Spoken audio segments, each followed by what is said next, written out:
মাথাটা একটু ঠান্ডা করো না। শোনো দেও, আমি সবকিছু ঠিক করে দিব। তোমার যদি বাজার ভর্তি মানুষের সামনে অপমান করতো তোমার কেমন লাগতো? তোমার খারাপ লাগছে? আচ্ছা শোনো না, এইবার বিদেশে তেহনের পর থেকে তুমি খালি খেসর খেসর কর। কতদিন হয়ে গেছে আদর শখ করো না। খুবই কাছে থাকবা, একবারও তুমি আমার কাছে আসো না।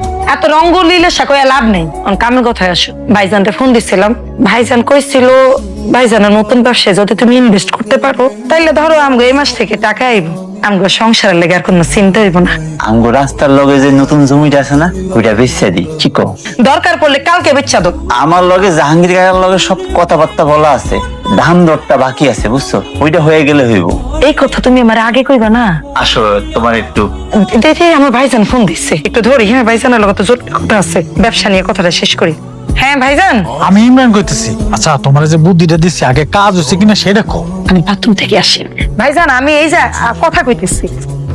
বুঝলাম না, খালি ফোন আইলে কয় বাথরুমে যাই, সব কিছু উল্টা পাল্টা লাগতেছে। টাকা আনছো?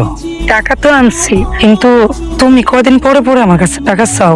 আমি তোমার কতদিন টাকা দিমু? তোমার একটা কথা বলি, কিছু মনে করো না। তুমি তো হাতে পাই মাশাআল্লাহ অনেক ভালো আছো, তুমি তো চাইলে একটা কাজ করতে পারো। সামান্য অল্প করে টাকা দিছো, এই জন্য খোটা দিয়ে দিলা।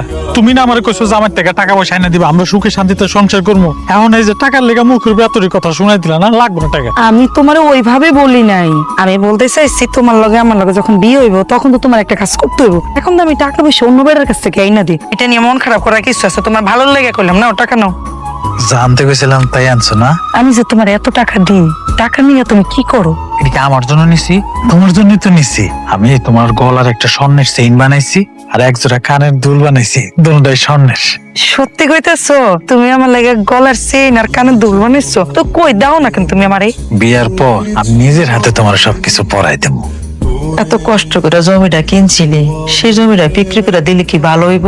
আমি কইছিলাম কি সময় নেয়া ভাইবা চিন্তা বিক্রি করলে ভালো হইতো না? আম্মা, সারাটা জীবন কষ্ট করছি প্রবাসে গিয়া একটা কারণে, এটা হইতেছে গিয়ে এই সংসারের সুখ আর শান্তির লেগে। এই সংসারের সুখ আর শান্তি যদি না থাকে, জমি দিয়ে কি করুম মা কও? বাবারে, তবুও আমরা কষ্ট করে ডাল ভাত খায় না হয় বাইচা থাকতাম, কিন্তু বাবা একবার জমি বিক্রি করে দিলে সেই জমি আর সহজে কিনা যায় না রে বাবা। জমি নিয়ে তুমি ভাইবো না, তোমার আল্লাহ যা করে ভালো লেগেই করে, চিন্তা করো না। কি আম্মা, ওলারে কি কান পড়া দিতেছেন? কান পরামর্শ দিমুকে বৌমা, আমি কইছিলাম কি জমিটা বিক্রি না করলে হয় না? তো জমি বিক্রি না করলে খাইবেন কি?